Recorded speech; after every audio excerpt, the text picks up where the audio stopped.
In this last chapter before our first mini project, we're going to cover working with images in Wolfram Language.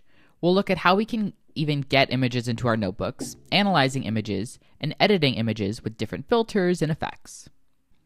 We've got a few different options for how we can get images into our notebooks. Just like a word processor, we can copy and paste images we've gotten from online. Another easy option is to drag images from our desktop into our notebook. Some more computational ways we can get images is with the function import, which we can give a file path. We also have the function example data, which lets us get examples of a variety of different types of data, including images. Another is to tap into Wolfram's natural language functionality, which we can do by, within a code cell, pressing Control and then equal on our keyboard to get a natural language input box. We can then look up whatever we want in this box, like an image of a tiger, and get that straight into our notebook from the Wolfram knowledge base.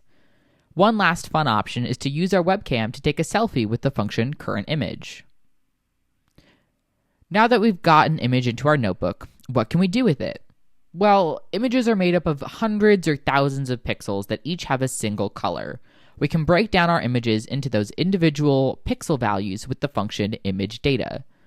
From all those pixels, let's find the first one. The output of image data is a list of lists of lists. The highest level list is all of the pixels in the image. The second level of the list is the pixels grouped into the rows of the image, and the final level of list is the value for each individual pixel. We can use the function part and its shorthand of double square brackets to get individual pixels. So to get back the first pixel, we first want to get the first row, and then the first thing in that first row. This gives us back the first pixel. Our output is just the numerical RGB values. So to get a color we can do things with, we'll need to use the function RGB color. What if we want a random pixel? We can do it with random choice. First, we select a random row, and then a random pixel from that row. We can also reverse engineer our image from the pixel values. Let's also display just part of this image. First, we're going to create a table to get the RGB colors for each pixel in the first row. Then we take that list and display it as a row. Another cool thing we can do with images without needing to dig into image data is to use the function dominant colors directly on the image. This will let us find the most common colors of the image. We've just started to dip our toes into analyzing images, but now let's look at how we can change images. There's a lot of functions for image manipulation that are pretty practical. For example, we can use remove background to make the background of an image transparent. We can also resize images easily with the function image resize. A few more obviously practical functions are image crop and image compose. Image crop lets us cut off parts of an image. In this case, we're cutting off 100 pixels from every side. Image compose lets us combine two images by placing one on top of the other. Wolfram also has a lot of effects and filters we can add to images. These functions might seem purely aesthetic, and often they're useful in creative applications, but they can have utility in particular use cases. A few common ones are blur, sharpen, lighter, darker, color negate, and edge detect. All of these functions we can just call the function name on an image and it'll apply the effect.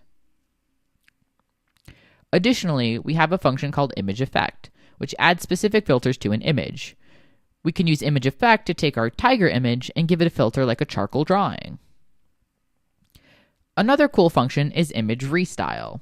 Image restyle takes our image and another image and uses machine learning to recreate our first image in the style of the second. So we can take our tiger and restyle it to look like Van Gogh's Starry Night. One last useful image manipulation function is image recolor, which lets us take an image and then change one color, let's say orange, to another, let's say purple. Before we wrap up this chapter, one important thing to note with a lot of the functions covered here is that they have optional arguments we can use to tweak how they work. For example, edge detect can just take an image, but we can also give it a second argument that tells our computer the scale of the edges we're looking for. This could be helpful for reducing noise or making sure smaller details are captured by edge detect. We've covered the multitudes of ways we can get an image into our notebook. We've seen how we can look at individual pixel values with image data, and we've seen some of the many functions we have to quickly and easily edit or analyze images. You now not only have a start to all you can do with image manipulation in Wolfram Language, but also all the skills you'll need to tackle our first mini project on computational art.